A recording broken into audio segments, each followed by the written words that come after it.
Hi friends! Welcome to Kitchen Princess Bamboo, Japanese everyday food.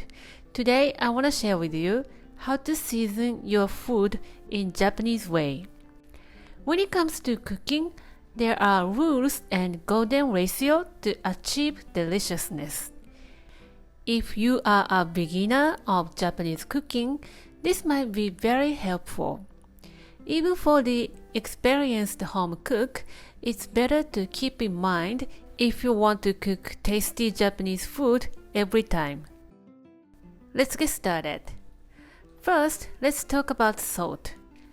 As a recipe developer of food industry, I always calculate the percentage of salt content precisely.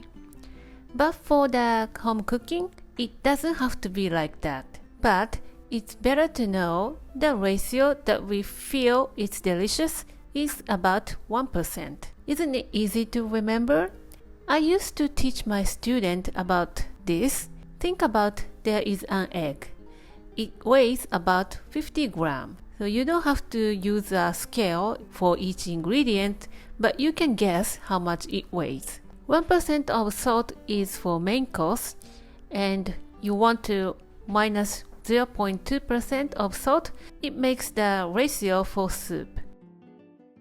Our body fluid consists of 0.9% of salt. 0.8% is close to that ratio, so we feel comfortable with its salt content. And the other side of the picture, at 0.2% of salt makes sauce. Sometimes you will need more salt, but for now, let me put it in this way to remember easily. But the ratio is totally up to you. As I said, the ratio is based on the body fluid. I am living in Japan, where the summer is hot and humid. We sweat a lot more than the moderate weather. That means we need more salt. When you lose body fluid as sweat or as urine, you are losing salt as well. We are losing body fluid 2.5 liters a day, and that calculates we are losing 23 grams of salt at most. But it doesn't mean you can take 23 grams of salt, of course. It depends on each person. Older people are not so active, so they need less salt. Young people who is doing sport, like my son, maybe needs more. Well, how we decide the salt intake? I am not a doctor and I am just a mom, but let me take it in this way. If you are in good health, our body can tell how much we need. When we take a salt and food as much as we need, we stop eating. It sounds like Zen dialogue, but it's true. I hope this makes sense to you. Let us go back to the seasonings. It's easy to calculate salt because you can just add 1%, but what about soy sauce and miso? Soy sauce contains about 18% of salt content, so you should multiply by 5. Miso contains about 12% of salt, so we need to multiply by 8. Professional chefs are making complicated recipe by mix and match these seasonings. But the salt content comes between those numbers. Now we know the salt content, but how we make a daily dish like Japanese? I have introduced you a lot of recipes. Almost all of those are based on the golden ratio that I learned from the tradition. I will introduce you 5 basic ratios that can widely applicable for any ingredients, and you can make delicious dish in a minute. You can apply to the amount of the ingredients you are using. The first golden ratio is teriyaki. 1 part soy sauce, 1 part mirin, and 1 part sake. And if you like a sweeter taste, add sugar.